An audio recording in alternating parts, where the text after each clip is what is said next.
Yes, good evening. Nitya?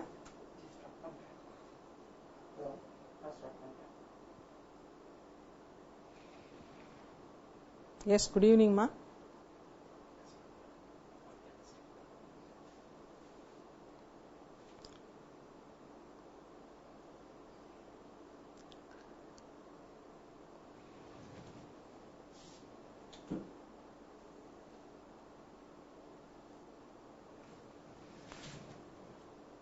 Good evening.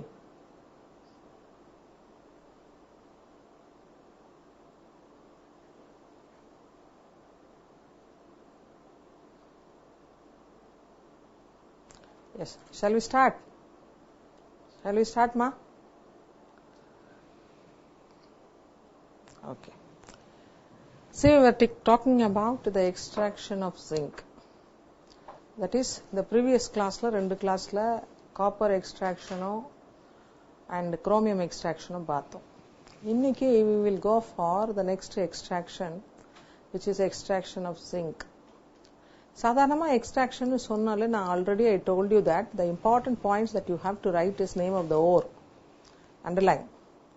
அதாவது zinc வந்து எந்த குரூப்ல இருக்கு அப்படின்னு கேட்டீங்கன்னா 12th குரூப்ல இருக்கு. எந்த பீரியட்ல இருக்கு அப்படின்னு கேட்டீங்கன்னா this is in 4th period. ஏன்னா ஏன் இதை வந்து சொல்றேன் அப்படின்னு கேட்டீங்கன்னா சம்டைம்ஸ் இந்த ப்ராப்ளம்ஸ் போடுறதுக்காக, அதாவது 70th பி வந்து டி பிளாக் எலிமெண்ட்ஸ்ல ப்ராப்ளம்ஸ் வரும். அந்த ப்ராப்ளம்ஸ்ல கொடுத்துருப்பாங்க. இப்போ for example, and this is இது திருப்பி 0க்கு போயிடுச்சு. நம்ம 47 என்ன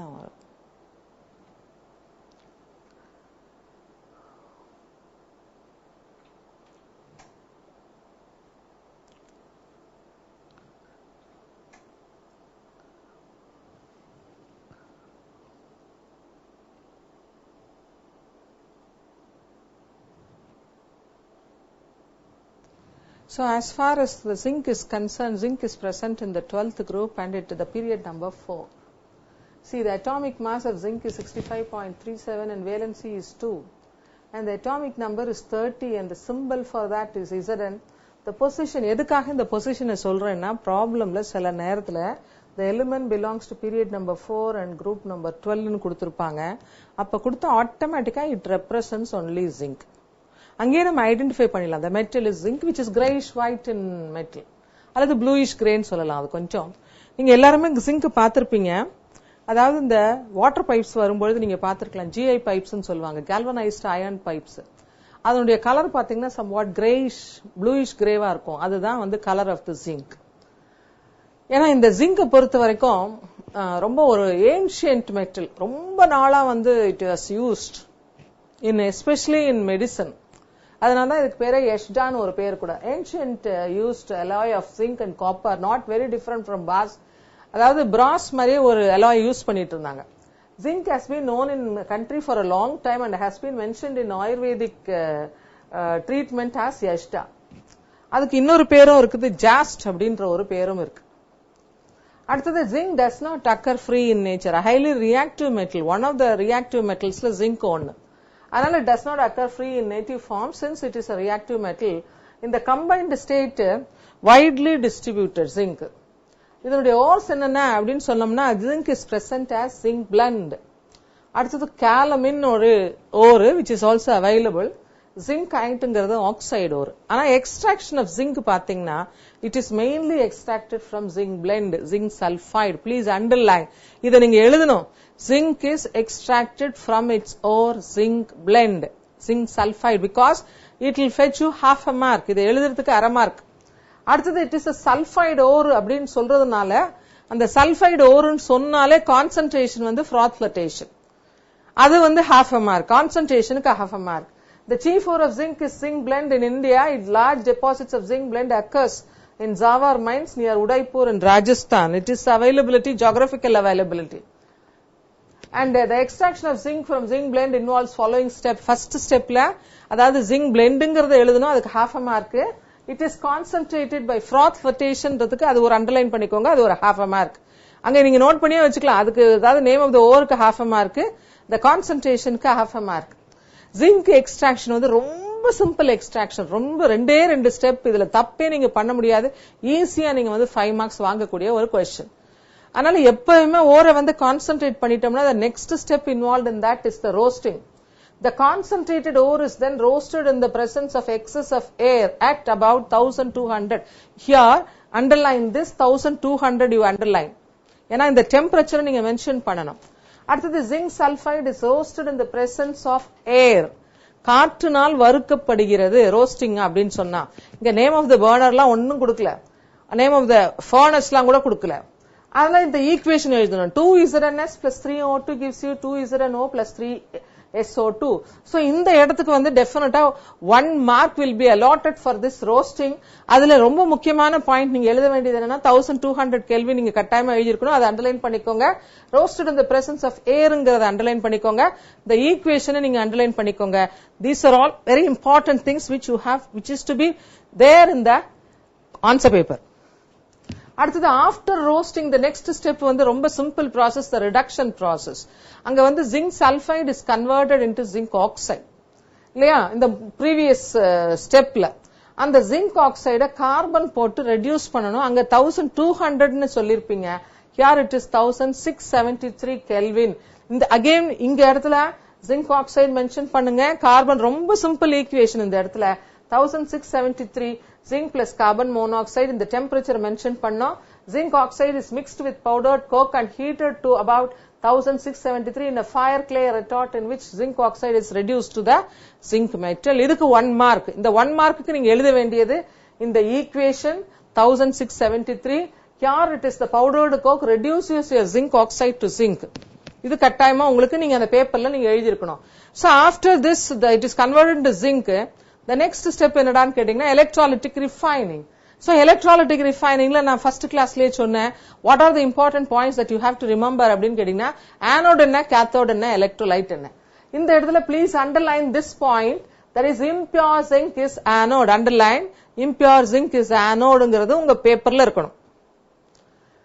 அதே மாதிரி pure zinc sheet is the cathode. cathode is pure zinc sheet.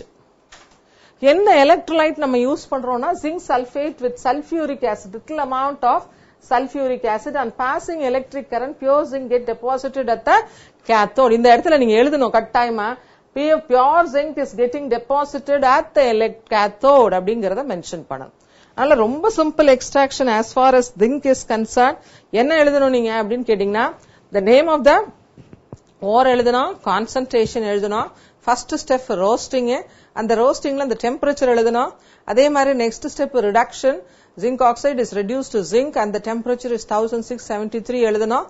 அடுத்தது then the last point is the purification, electrolytic refining.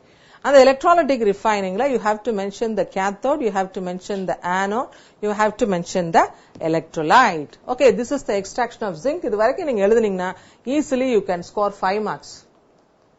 இப்போ பிசிக்கல் ப்ராப்பர்ட்டிஸ் நான் ஏற்கனவே சொன்ன ஜிங்க் நீங்க பார்த்திருப்பீங்க, அந்த கேல்வனைசேஷன் GI பைப்ஸ்ல இது இருக்கும். அந்த பைப் வந்து it is bluish white metal. It's a good conductor of heat and electricity. It's malleable and ductile. You can make it into a very thin sheet. You can make it into a thin wire. That is the physical property of zinc. அடுத்தது zinc பொறுத்த வரைக்கும் இந்த point வந்து இந்த ப்ராப்ளத்துக்கு use ஆகும். 773க்கு zinc வந்து நீங்க heat பண்ணீங்கன்னா in the presence of air, zinc reacts with oxygen at 773 to give you zinc oxide which is very very soft and silky. உல் மாதிரி இருக்குமா அந்த ஆக்சைடு. அதனாலதான் இதுக்கு என்ன பேருன்னா philosophers wool. ஏன்னா இந்த ப்ராப்ளத்துல நான் சொன்னேன் குரூப் நம்பர் 12 பீரியட் நம்பர் 4னா zinc reacts with oxygen to give you philosophers wool ன்னு சொல்லுவாங்க. and heated in air at 773 it burns to form a white cloud of zinc oxide which settles to form a woolly flock called philosopher's wool. Philosopher's wool na zinc oxide. Okay. Yes. ஏதாவது doubt இருந்தா கேட்கலாம்ப்பா. Do you have any doubt? கேளு பரவாயில்ல. ஏதாவது கேட்கணும்னு நினைச்சீங்கன்னா நீ use.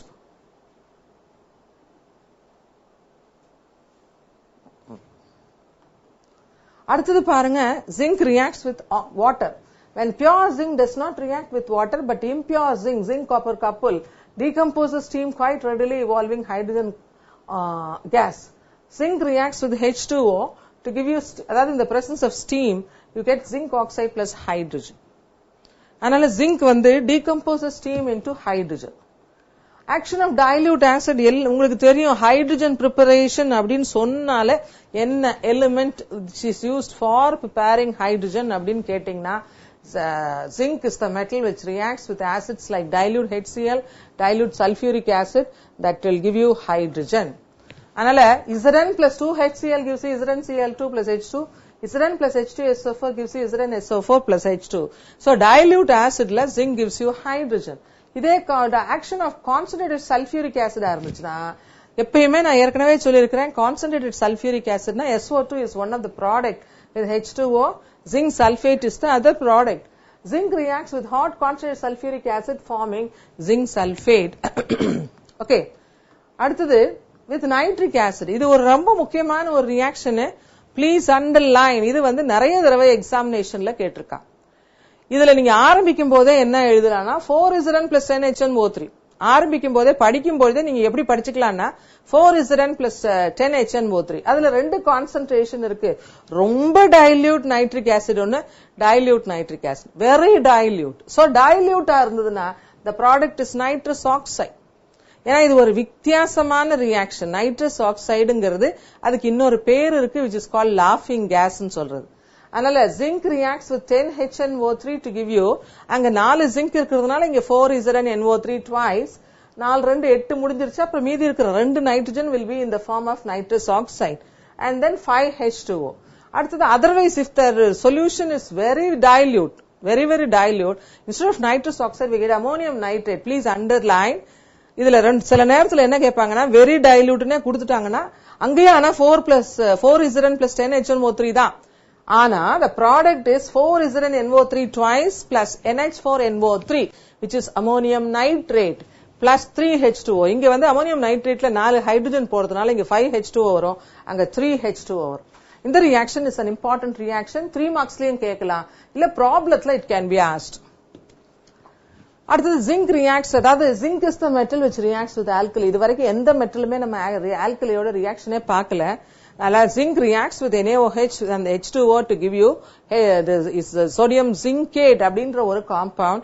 Na2ZnO2 plus H2O அப்படின்னு ஒரு காம்பவுண்ட் வரும். அதனால Zn plus 2NaOH plus 2H2O gives you Na2ZnO2 plus H2O sodium zincate. இதுவும் எதுக்காக யூஸ் ஆகும்னு கேட்டீங்கன்னா இந்த ப்ராப்ளத்துக்கு இது யூஸ் ஆகும். அதனால பேலன்ஸ் இது ஜிங்க், இது 2NaOH 2H2O இதை ஃபில்அப் பண்ணிட்டீங்கன்னா அடுத்தது யூஸ் ஆகும்.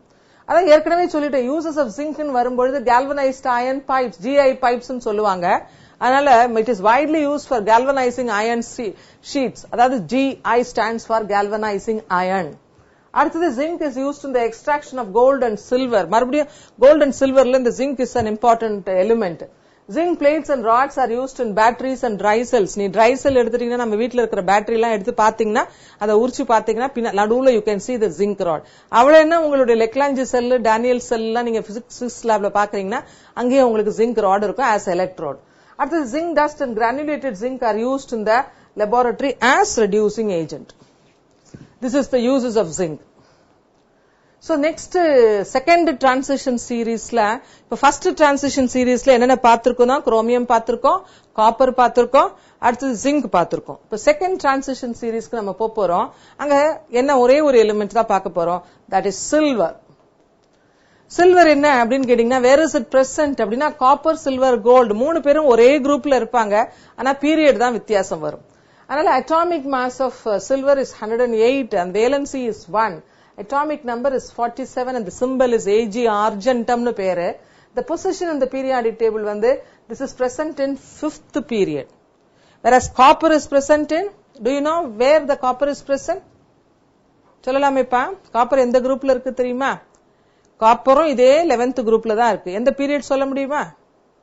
காப்பர் எந்த பீரியட்ல இருக்குன்னு தெரியுமா? இதுக்கு முந்தின period, that is in the 4th period and this is silver is present in the 5th period, but group number is the same 11 in both cases. acha silver occurs both in native as well as in the combined state. இப்போ important ore of silver அப்படின்னு சொல்லும்பொழுது please underline this Ag2S is the silver ore of silver which is called argentite. The important ores of silver are argentite which is Ag2S. அடுத்தது horn silver nothing but silver chloride, அதுக்கு பேரு chlorargyrite, and pyrargyrite என்றது Ag2S Sp2S3, அதாவது silver sulfide and antimony sulfide. ஆனா chief ore from which silver is extracted argentite, please underline. அதுக்கு half a mark. Chief ore of silver is argentite, half a mark. The chief ore is argentite, silver. இதுல sulfide ore. Sulfide ore na எப்படி concentrate பண்ணலாம் சொல்ல முடியுமா? நித்யா சொல்றியா? Sulfide ore நீ சொல்றியாப்பா? Sulfide ore na எப்படி concentrate பண்ணலாம்?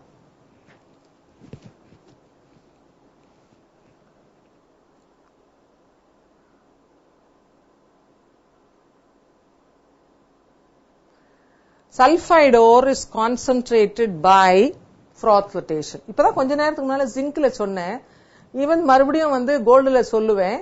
Sulfide ore is concentrated by froth flotation. அதனால the chief ore of silver is argentite. The silver content in this ore is very small, about 1%. Silver is obtained to a small extent from the gold ore in the Kolar fields. அதாவது இது once upon a time Kolar gold fieldல என்ன இருந்துச்சுன்னா அனந்தபூர் மைன்ஸ்ல இருந்துச்சு silver. இப்ப வந்து அதனுடைய availability வந்து ரொம்ப குறைவு. Silver is extracted from argentite, please underline. And by the MacArthur forest cyanide, the name of the process பேரு MacArthur forest cyanide process. The various steps involved, இதுலயே ரெண்டே steps தான் involved MacArthur forest cyanide processல. First step வந்து concentration. The crushed ore, அதாவது எப்படி crush பண்ணிருக்கிறோம், concentration என்ன சொல்லிருக்கிறோம், froth flotation. ஏன்னா இது வந்து sulfide ore. Sulfide ore is concentrated by froth flotation. அது remember that. அடுத்தது treatment of the ore with sodium cyanide. Please underline. Take your pencil or a pen. Take your book, first volume, and underline this point. இந்த இடத்துல the concentrate பண்ணிட்டோம் froth flotationல. அதுல என்ன போட போறோம் அப்படின்னு கேட்டீங்கன்னா 0.4 to 0.6% of sodium cyanide. Here please remember that is in the case of sodium cyanide உடைய concentration என்ன அப்படின்னு கேட்டீங்கன்னா 0.4 to 0.6%. இது ரொம்ப முக்கியம். 0.4 to 0.6% solution of sodium cyanide. எவ்வளவு நேரம் நம்ம அந்த சோடியம் சயனைடோட ரியாக்ட் பண்ணணும்னா for several hours. ஏன்னா இதே வந்து கோல்டுல என்ன பண்ண போறோம்னா 24 hours கொடுப்போம். அதே மாதிரி இதுலயும் இந்த ஸ்லைட் கான்சென்ட்ரேஷன் வேரியேஷன் இருக்கும் கோல்டுல. அதே மாதிரி நம்பர் ஆஃப் ஹவர்ஸ் வேரியேஷன் வரும், கான்சென்ட்ரேஷன் வேரியேஷன் வரும். சோடியம் சயனைடுக்கு பதிலா அங்க பொட்டாசியம் சயனைடு. அதனால சில்வர்னு சொன்னா சோடியம் சயனைடு ஒரு பாயிண்ட் அண்டர்லைன் பண்ணுங்க and several hours அண்டர்லைன் பண்ணுங்க. 0.4 to 0.6% solution of sodium cyanide underline பண்ணுங்க. The mixture is continuously, அதாவது you have to send in air. அதுல ஊதணும், அதாவது ஊதணும்னா not blowing by mouth. அதுக்கு பெரிய பெரிய மெக்கனைஸ்ட் ப்ளோயர்ஸ் இருப்பாங்க, ப்ளோயர்ஸ் இருக்கும். அதாவது நிறைய பெரிய ராட்ல ஏர் வில் பி பாஸ்ட். அந்த மிக்சர்ல என்னென்ன இருக்கும், அதுல the ore இருக்கும், கான்சென்ட்ரேட்டட் ஓர் இருக்கும், சோடியம் சயனைடு இருக்கும். அதுல you have to agitate, continuously agitated by a current of air. அதுல ஏர் அனுப்பி நல்லா ஸ்டர் பண்ணுவாங்க. அந்த மாதிரி ரியாக்ட் பண்ணும்போது reaction takes place and Ag2S reacts with sodium cyanide to give you NaAgCN twice and plus Na2S and agitated by a current of air so that silver present in the ore is converted into a soluble sodium argento complex NaAgCN twice. இந்த formula ஞாபகத்துல வச்சுக்கோங்க. ஏன்னு கேட்டீங்கன்னா இந்த இடத்துல this is a complex, this is NaAg twice, this is a complex. Remember that this complex is formed which is soluble in water. இது sodium silver sulfide is not soluble. ஆனா sodium சயனைட்ல போட்டு ஏர் அனுப்பி அஜிடேட் பண்ணும் பொழுது நமக்கு வர product which is NaAgCN twice which is soluble in water. அது soluble in water என்ன ஆகும் அப்படின்னு கேட்டீங்கன்னா அந்த கண்டெய்னர், அதாவது இந்த ரெண்டுத்தையும் போட்டு அஜிடேட் பண்ற அந்த கண்டெய்னர்ல அது வந்து கேன்வஸ், திக் கேன்வஸ் இருக்கும், பெர்ஃபரேஷன் இருக்கும். அதுல soluble argento cyanide கீழே போயிடும். இந்த ஃபார்ம் ஆஃப் soluble solution கீழே போயிடும். அந்த full ore is converted into a soluble solution of argento cyanide. the solution containing sodium argentate cyanide is filtered to remove the insoluble impurities. The filtrate la da enna irukum, and the solution irukku illaya, soluble solution la da, what you have to do is you have to add zinc. So அங்க வந்து என்ன நடந்துச்சு அப்படின்னு கேட்டீங்கன்னா NaAg is given twice. இங்க என்ன வந்திருக்கும் அப்படின்னு கேட்டீங்கன்னா Na2 Zn Cn 4 times. இது இன்னொரு காம்ப்ளெக்ஸ் வரும். அந்த இடத்துல சில்வர் அது sends out the silver and zinc goes into the solution and you get a soluble sodium zincocyanide ஒரு compound. Silver gets precipitated. அதனால the solution containing sodium argentocyanide is filtered to remove insoluble impurities and the filtrate is treated with zinc dust. Silver gets precipitated. இந்த மாதிரி கிடைக்கிற silver pure silver-ஆ அப்படின்னு கேட்டீங்கன்னா definitely it has to be further purified, and the further purification is done by electrolytic refining. In electrolytic refining என்ன method நம்ம சொல்லுவோம்? என்னென்ன முக்கியமான பாயிண்ட் electrolytic refiningல சொல்லலாமே? என்னென்ன வேணும்பா எலக்ட்ராலிட்டிக் ரிஃபைனிங்ல? ஜிங்க்ல பார்த்தோம்ல, அதே மாதிரி சில்வர்ல சொல்லுங்க. என்ன வேணும்? 3 திங்ஸ் வேணும். ஒன்னு எலக்ட்ராலிட்டிக் ரிஃபைனிங். இது இப்ப நம்ம வந்து என்னென்ன வேணும் கட்டாயமா? ஆனோட். அப்புறம் ஆனோட் சொன்னாலே அடுத்தது என்ன வரும்? கேத்தோட். டெஃபினட்டா ஆனோட் வேணும், கேத்தோட் வேணும். இப்ப ஆனோட்ல என்ன இது எலிமெண்ட் வச்சிருப்போம்? இப்ப கிடைச்சிருக்கு நமக்கு சில்வர். பியூர் வந்து ஆனோட்ல இருக்குமா, இம்பியூர் வந்து ஆனோட்ல இருக்குமா? சாதாரணமா ஆனோட்ல எதை வைப்பாங்க, கேத்தோட்ல எதை வைப்பாங்க? கேத்தோட்ல ஆமா இம்பியூர். நீங்க என்ன எழுதணும் தெரியுமா? வெறும் இம்பியூர்னு எழுதக்கூடாது, இம்பியூர் சில்வர் அப்படின்னு எழுதணும். Impure silver is the anode and pure silver is the cathode.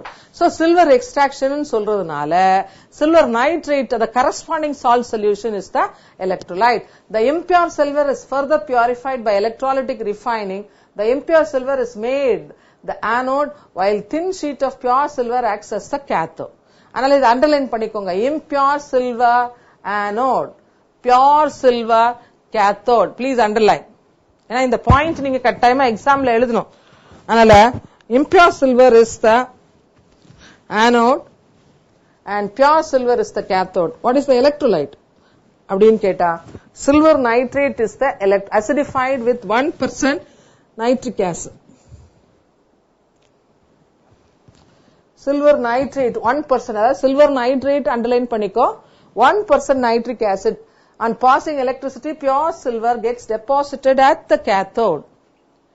எல்லா இடத்துலயுமே நீங்க கட்டாயமா சொல்லணும், the pure metal is getting on deposited on the cathodeங்கிற வார்த்தை வேணும்.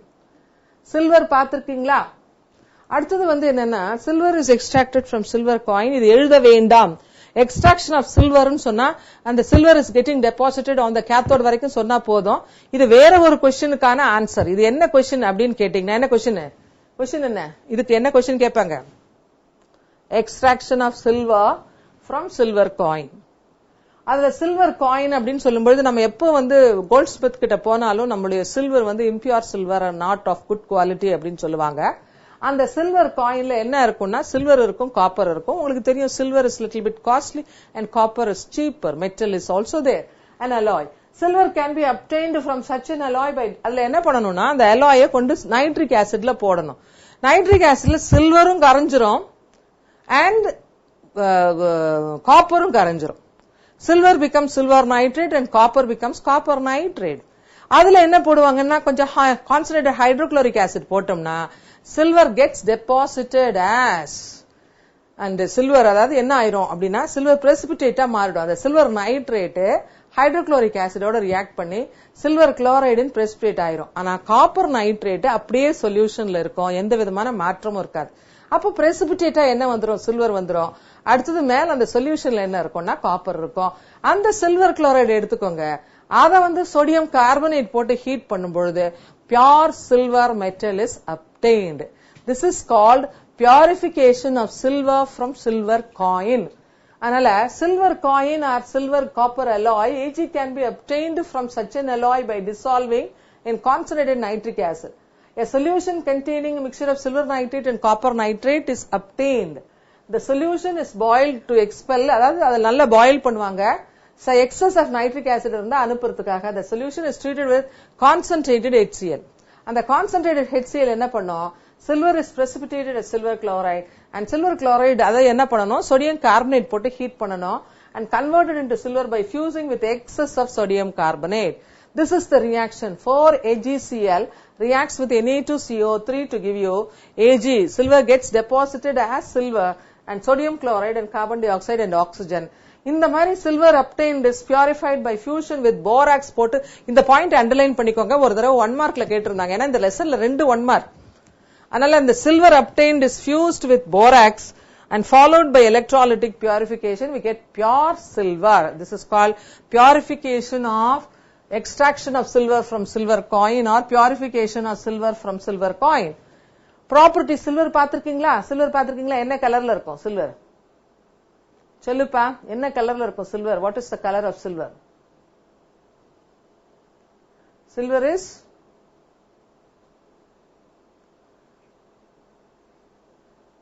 lustrous white metal. அதாவது கிரே எப்போ வரும்னா, ஏதாவது ஹைட்ரஜன் சல்பைடு அட்மாஸ்பியர்ல இருந்துச்சுன்னா அந்த லஸ்டர் போகும். அப்பதான் somewhat darkish colour, blackish colour நமக்கு வரும். சாதாரணமா silver is a lustrous white lustrous metal. It melts at 1233 and boils at 2485. Molten silver, இது ஒரு பாயிண்ட் 3 மார்க்ஸ் கொஸ்டின். இப்போ இந்த மூணாவது பாயிண்ட் ஒரு 3 மார்க்ஸ் கொஸ்டின். என்ன கொஸ்டின் தெரியுமா? Spitting of silver. அண்டர்லைன் பண்ணிக்கோ. ஸ்பிட்டிங் ஆஃப் சில்வர் ஒரு 3 மார்க்ஸ். அந்த 3 மார்க்ஸ்க்கு நீங்க என்னென்ன பாயிண்ட் எழுதணும் அப்படிங்கறத நான் சொல்றேன். இந்த பாயிண்ட் இருந்ததுன்னா 4 பாயிண்ட் இதுல இருக்கணும்.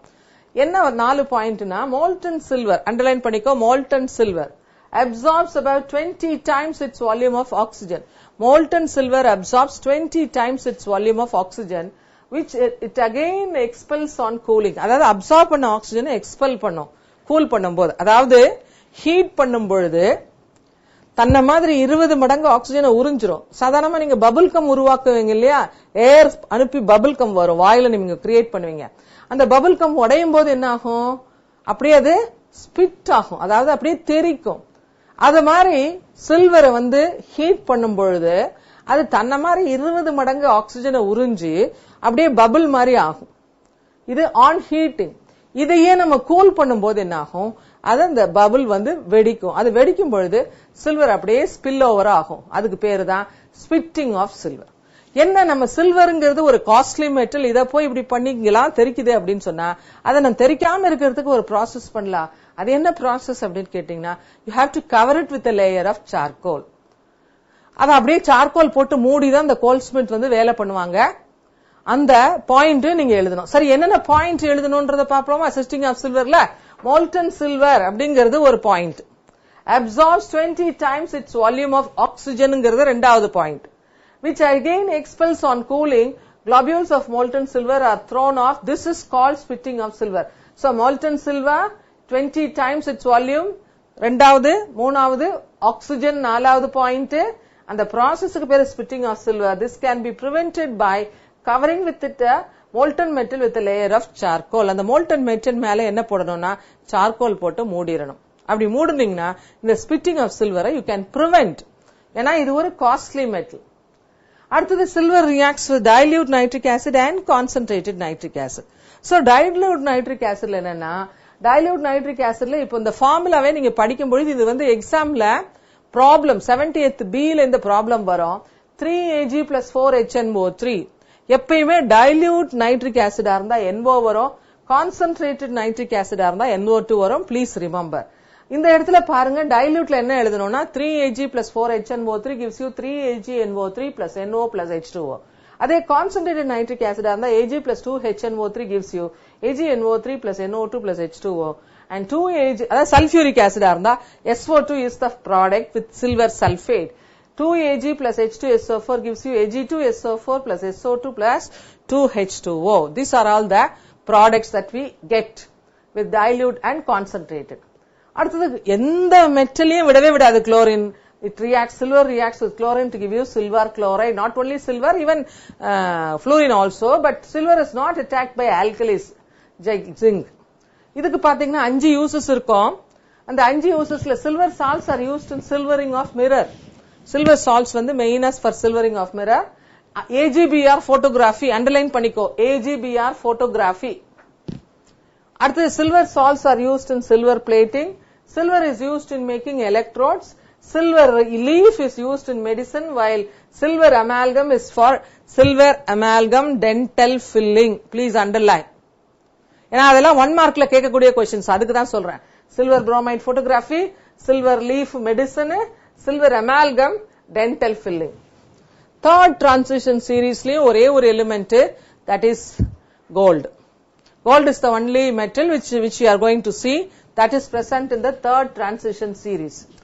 அது பாருங்க, atomic mass of gold பாத்தீங்கன்னா 197 சொல்லுவாங்க, ஆனா 196.97 தான். and valency வந்து 1 இருக்கும் 3 இருக்கும் because of inert pair effect. அடுத்தது atomic number பாத்தீங்கன்னா it is an atomic number of 79 and symbol வந்து AU, ஆரம்ங்கற பேர். பாருங்க, period number 6, group number 11, எல்லாமே group number 11 தான். யாராரு? copper, silver as well as gold. All the three belongs to the same 11th period.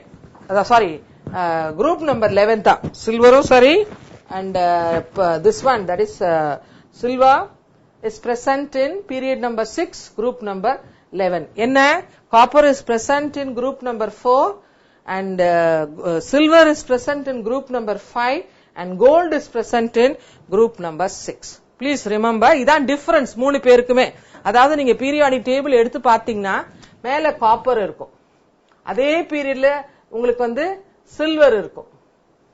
அதே பீரியட்ல at the bottom we will be having silver. அதே பீரியட்ல this is the group, that is group number 11. This will be period number 4 and this will be 5th period and this will be 6th period. எதுக்காக இத சொல்றேன்னா, இந்த problem போடுறதுக்கு உங்களுக்கு use ஆகும். அதுக்காக தான் இந்த 4th period அப்படின்னு சொல்லும் பொழுது அது 11th குரூப்னு சொன்னா கண்ண மூடிட்டு அது வந்து காப்பர்னு சொல்லலாம். அதே 5th periodன்னு சொன்னாங்கன்னா சில்வர். 6th periodல இருக்கிற நம்ம பார்க்க போற ஒரே எலிமெண்ட் வந்து யாருன்னா கோல்டு ஒன்னு தான். Okay, so this will be useful for you for doing the problem. Gold பார்த்திருப்பீங்க, which is somewhat yellowish metal. இது வந்து அக்கரன்ஸ் அப்படின்னு சொல்லும் பொழுது ஜெயிலா வந்து சவுத் ஆப்பிரிக்கா தான் சொல்லுவாங்க. and gold is mainly found in the native, either in the mixed quartz ancient rocks and in gold and scattered in sand and gravel and or in the alluvial sand. Alluvial sand la it is occurring. And the important ore of gold is alluvial sand. Please underline this. Gold nude important ore வந்து alluvial sand and or gravel. Nearly half of the total world production comes from South Africa. India occupies 8th position among the gold producing countries. The world's account is about 2% of the total production வந்து இந்தியாலன்னு சொல்றாங்க. அதுவும் Kolar gold field சொல்றாங்க. இப்போ வந்து அதனுடைய ப்ரொடக்ஷனே அதுல கிடையாது. ஏன்னா Kolar mines of Karnataka produces about 99.97 of our gold output. அதனுடைய வேல்யூ உங்களுக்கு இன்னைக்கு தெரியும், இன்னைக்கு வந்து ரொம்ப குறைவு. Mainly we are getting from South Africa. இதுவும் என்ன ப்ராசஸ் அப்படின்னு கேட்டீங்கன்னா, this is also called as MacArthur Forest cyanide process தான். அதுவும் MacArthur Forest cyanide process தான். The extraction of gold from the sulfide, please underline, sulfide or telluride ore. The extraction is by sulfide or telluride ore. அதான் first இந்த name of the ore, chief ore வந்து அதான் நீங்க எழுதணும். இது sulphide or telluride ஓர்ன்றது tellurium கூட எங்க இருக்குன்னா oxygen, sulphur, tellurium, selenium, tellurium ஒரே குரூப், அதனாலதான் டெலுரைடு. அதனால அந்த ப்ராசஸ் என்னன்னா concentration by froth flotation, crushing and grinding and concentration. The gold is crushed and powdered and concentrated by froth flotation. So alluvial sand or sulfide or telluride ore ன்னு சொல்றதுக்கு half a mark, concentrated by froth flotation சொல்றதுக்கு half a mark. இது process வந்து இதுல வந்து நடுவுல ஒரு roasting process இருக்கு.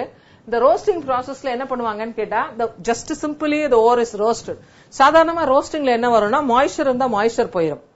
அச்சா, அடுத்தது it's roasted in excess of air, oxygen. when impurities of sulfur இருந்தா சல்பர் டை ஆக்சைடா மாறிடும். arsenic, arsenic oxide, tellurium, tellurium oxide are oxidized and escape as their volatile oxides. அது அதனுடைய volatile oxide எளிதில் ஆவியாகி போயிடும். So the next step என்னடா அப்படின்னு கேட்டீங்கன்னா the treatment with KCN. சில்வர்ல வந்து NaCN பார்த்தோம். And இங்க வந்து என்ன அப்படின்னு கேட்டீங்கன்னா here we have KCN. Finely powdered roasted ore is taken in large vats. Vatனா பெரிய பெரிய தொட்டில எடுத்துப்பாங்க.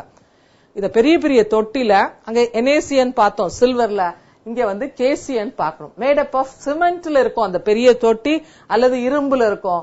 having அதுல கீழே பாத்தீங்கன்னா false wooden bottom with holes, நிறைய holes இருக்கும். even previous caseலயே holes இருக்கும்னு சொன்னேன். it is then treated with dilute. அங்க வந்து 0.4 to 0.6% சொன்னோம்.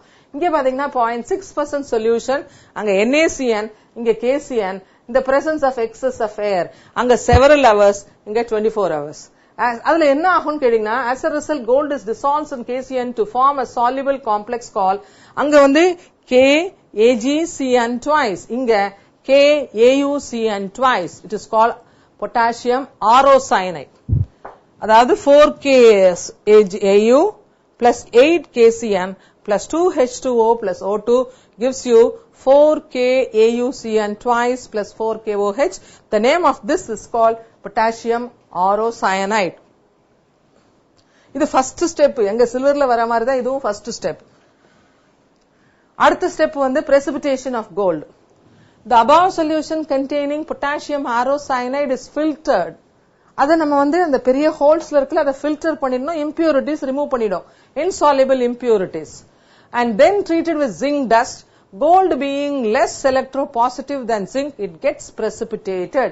இப்ப அங்க வந்து என்ன, அங்கக்கும் இங்கக்கும் என்ன வித்தியாசம்னு கேட்டீங்கன்னா அங்க வந்து KAgCN twice. எதுக்காக நான் ரெண்டுத்தையுமே கம்பேர் பண்ணி எழுதுறேன்னா, அதாவது அங்க வந்து இந்த previous கேஸ்ல வந்து அங்க வந்து ஒரே ஒரு வித்தியாசம், it is not so potassium, it is sodium. இங்க வந்து K. அடுத்தது அங்கேயும் ஜிங்க் தான், இங்கேயும் ஜிங்க் தான்.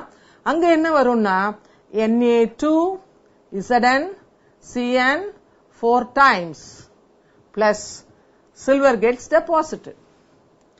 So இந்த இடத்துல நீங்க பாத்தீங்கன்னா இது 2 வரும், அடுத்தது இந்த இடத்துல zinc and then we get 2Ag.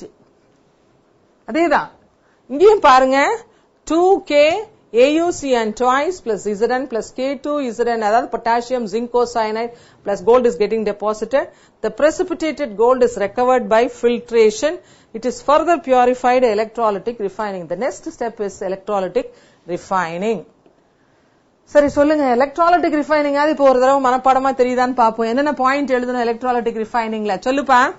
which are the point which you have to remember in electrolytic refining? சொல்லு பார்க்கலாம். எலக்ட்ராலிட்டிக் ரிஃபைன்ல என்ன எழுதணும்? anode, cathode, then யார் ஆனோடா எடுத்துக்கணும் இந்த இடத்துல? which is the anode that you have to take? pure metal, impure metal, pure gold, impure gold. Impure gold is what? Anode or cathode? Anode. Pure gold is taken as cathode. What is the electrolyte? எப்ப gold தான் extract பண்ண போறோம், அப்ப என்ன electrolyte எடுத்துக்கணும் இந்த இடத்துல? என்ன எலக்ட்ரோலைட் எடுத்துக்கணும்? What is the electrolyte that you have to use? Gold nudiya salt solution. என்ன salt solution இந்த இடத்துல எடுத்து? auric chloride. அதாவது gold chloride is taken. auric chloride or gold chloride ன்றதுனால டெஃபினட்டா அதுல கொஞ்சம் HCl வேணும். 10 to 12% of HCl must be taken. And passing current, pure gold gets deposited on the cathode. எல்லா இடத்துலயுமே லாஸ்ட் லைன் பாருங்க. On passing current, the pure metal is getting deposited. On passing current, pure gold gets deposited on the cathode எழுதுவோம். அதே silver இருந்தா on passing current, pure silver is getting deposited எழுதுவோம். And chromium இருந்தாலும் அல்லது copper இருந்தாலும் pure copper is getting deposited on the cathode. Even zincலயும் அதான் எழுதணும். இப்ப பாருங்க, physical gold பாத்திருக்கீங்களா? என்ன colour? What is the color of gold? Gold என்ன கலர் பா? பாத்திருக்கீங்களா? Yellowish, lustrous metal. Gold is lustrous yellow metal which melts at 1063 to a green liquid. Melt ஆச்சுனா green liquid இருக்கும். And boils at 2610. எவ்வளவு மெல்லிசான Gambia வேணாலும் நம்ம அடிக்கலாம். என்ன ஒரு கிராம் எடுத்துக்கிட்டா இவ்ளோ நீளத்துக்கு வந்து ஒரு ஒயரா அதை மாத்த முடியும். So it is the most malleable and ductile of all metals. அடுத்தது it is a good conductor of heat and electricity. நல்ல it is a very good conductor of heat and electricity. And gold is unaffected by dry or moist air or oxygen. Alkalis have no reaction. அதாவது gold வந்து miss யாரோடையும் react பண்ணாது. அதனாலதான் கோல்ட வாங்கி 2800 ரூபாய் சொன்னாலும் வாங்கி வச்சுக்க முடியுது. Because of is poor reactivity. ஆனா ஒரே ஒரு ரியாக்ஷன் இருக்கு. இந்த ரியாக்ஷனுக்கு 3 மார்க்ஸ். என்ன காம்பவுண்ட் அப்படின்னு கேட்டீங்கன்னா ஒரு மிக்சர் இருக்கு. அதாவது அதுல என்ன இருக்கணும்னா 3 parts of HCl and 1 part of nitric acid. Suppose 3 parts of HCl and 1 part of nitric acid இருந்துச்சுன்னா அதுக்கு பேரு aqua regia. Aqua regiaங்கிறது 3 HCl and 1 nitric acid. அதுல பாத்தீங்கன்னா 2AU அதனுடைய 3 மடங்கு இங்க எடுத்துக்கணும். 9 HCl and 3 HNO3. அதனால 3 gold is dissolved in aqua regia, 3 parts of concentrated hydrochloric acid and 1 part of nitric acid to form auric chloride. 2AU plus 9 HCl gives plus 3 HNO3 gives you 2AuCl3 plus 6 H2O plus 3 NOCl. அதாவது அதுக்கு பேரு நைட்ராசில் குளோரைடுன்னு சொல்லிட்டு நிறைய தடவை இந்த question வந்து 3 marks கொஸ்டின்ல இருக்காங்க. இந்த பேலன்ஸ்டு ஈக்குவேஷனை கரெக்டா எழுதிட்டீங்கனாலே you will get 3 marks. அதனாலதான் சொல்றேன் 2AU plus 9 HCl plus 3 HNO3 போடுங்க. அப்ப அங்க 2AU வரதுனால இங்க 2AuCl3 எழுதிருங்க. மத்ததெல்லாம் ஈஸியா நீங்க fill up பண்ணிரலாம். ஏன்னா இங்க 9 12 ஹைட்ரஜன் இருக்கு. அதனால 6 H2O. அடுத்தது பாருங்க இதுல இடத்துல மொத்தம் 3 நைட்ரஜன் இருக்கு. அது எங்கேயுமே வரல. அதனால அங்க 3 நைட்ரஜன் அங்க போட்டீங்கன்னா 3 NOCl பேலன்ஸ் ஆயிரும். So in this way you can learn it as a balanced equation. And NOCl க்கு என்ன பேருனா நைட்ராசில் குளோரைடுன்னு பேரு. அடுத்தது வித் குளோரின் நான் ஏற்கனவே சொல்லிட்டேன். குளோரின் வந்து யாரையுமே விட்டு வைக்காது. ஈவன் கோல்ட கூட reacts with chlorine to give you auric chloride. Au plus Cl2 gives you AuCl3 at 200 degrees C. Gold is readily attacked by chlorine forming auric chloride. நீங்க கேட்கலாம் மிஸ் குளோரினோட ரியாக்ட் பண்ணதுல நம்ம போட்டுக்கிறோம். குளோரின் எல்லாம் வந்து அதாவது இதா டிஸ்இன்ஃபெக்டன்ட் யூஸ் பண்றாங்க. அப்ப அங்க இருந்து வந்து chlorine react பண்ணுமானா 200 degrees C gold reacts. ஆனா அந்த டெம்பரேச்சர்ல தான் அது ரியாக்ட் பண்ணுமே கண்டி, not at room temperature. And moreover அப்படியே இருந்தாலும் the reactivity is very slow. Uses of gold. It is used as coinage, jewelry and ornamental vessels. கோல்டனுடைய யூஸ்ன்னு கேட்கும்பொழுது மெயினா ஆர்னமெண்ட் தான் இன்னைக்கு தேதியில இல்லையா. அடுத்தது gold leaf is used in the decoration of lettering and in medicine as tonic. அதாவது gold தங்க பஸ்பம்னு ஒரு கோல்டனுடைய ஒரு மெடிசன் யூஸ் பண்ணிட்டு இருந்தாங்க. அதனால gold is used in medicine as tonic. இதுல இன்னொரு முக்கியமான யூஸ் என்னன்னா பர்பிள் ஆஃப் கேஷியஸ்னு ஒரு காம்பவுண்ட் இருக்கு.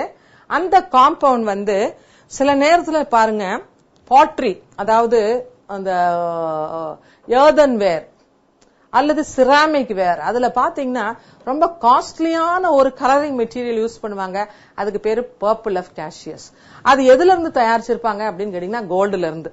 அதனால பர்பிள் ஆஃப் கேஷியஸ்ங்கிறது ஒரு colouring material which is a combination of gold with colloidal stannic hydroxide used for making ruby red glass and high class pottery.